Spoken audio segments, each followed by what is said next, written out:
मकर संक्रांतीनिमित्त मार्ग फाउंडेशनच्या वतीनं अनोख्या पद्धतीनं शुभेच्छा देण्यात आल्या।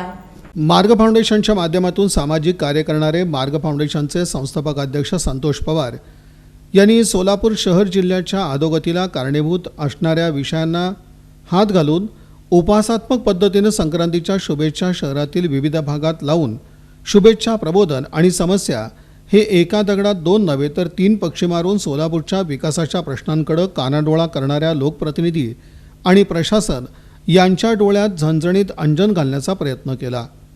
मिलेट प्रकल्प, उजनी धरणातील हक्काच्या पिण्याच्या पाण्याची चोरी, वाढती बेरोजगारी, यामुळे होणारं स्थलांतर, स्मार्ट सिटीची प्रलंबित कामं, परिवहन व्यवस्था, हद्दवाढ भागाच्या विकासाचे प्रश्न यासारखे अनेक विषय प्रलंबित आहेत। यावर शहरवासियांनी अनेक संघटनांनी आवाज उठवलाय, तरीही यंत्रणा ढिम्मच आहे। या परिस्थितीकडे शहरातील प्रमुख चौकात बॅनर लावून सर्वांचं लक्ष वेधून घेण्यात आलं, तर दुसरीकडे सोशल मीडियावर अनेक रील्स, व्हिडिओ या संदर्भात व्हायरल होत आहेत।